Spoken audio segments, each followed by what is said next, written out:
um, x plus 2 squared plus y minus 4 squared equals 4. So ito lang para madali. Review lang daw sa mag-i-stem sabi ni Sean. Try lang muna rin Saman tayong x plus 2 squared plus y minus 4 squared. So wala yan sa origin, di ba? Kasi meron kang pair yung x and y mo na number. So therefore makuha na natin yung center which is hk. So yung partner ng x then yung partner ng y, then opposite sign lang sila. Which means magkakaroon tayo ng center which is kung plus 2 to magiging negative 2, then kung minus 4 to magiging 4.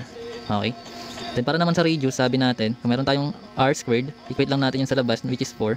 Therefore, i-square root natin both side. So magkakaroon tayo ng radius which is equals to plus minus 2. So meron tayong center, meron tayong radius, pwede na yan mag-graph.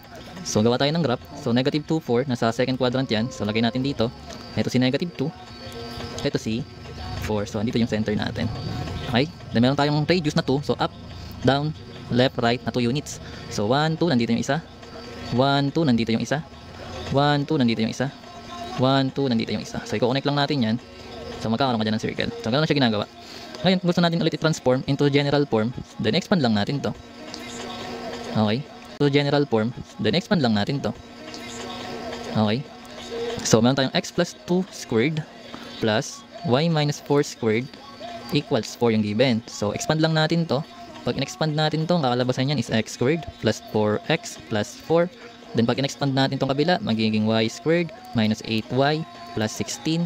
Then lipat natin to sa loob, magpapalit siya ng sign, magiging minus 4 equals 0. Okay? Yun. Very good. Tapos na siya.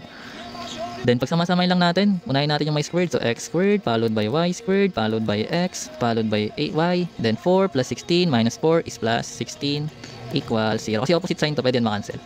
So magkakaroon ka na lang 16. So ito yung magiging general form. Ngayon, paano kung gusto natin siyang ibalik sa standard form? Given ito.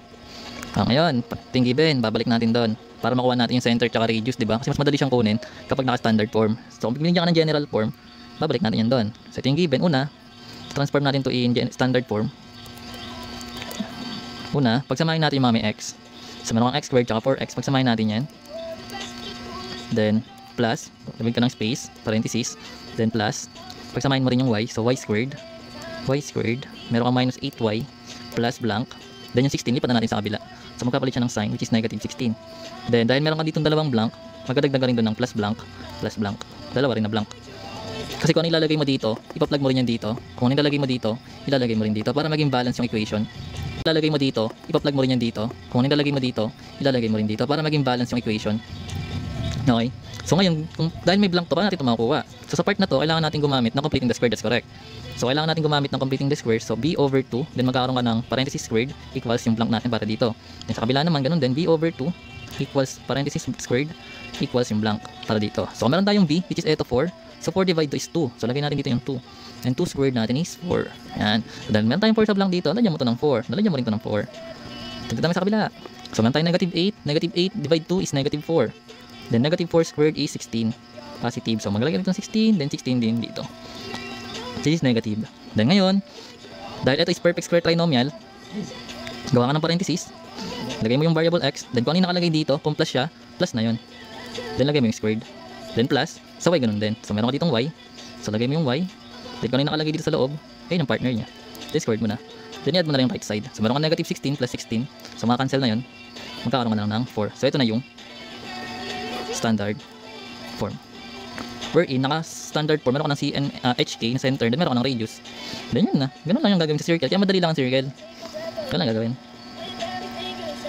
Ulti daw, sabi ni Ma'am 9. Try natin. Ano bang pwede? Naintindihan ba? Klaro ba yun? Ito yung pinakamadali sa conics. Derivatives naman. Sige, sa circle muna. Kaya tayo dyan. Madali lang naman kasi.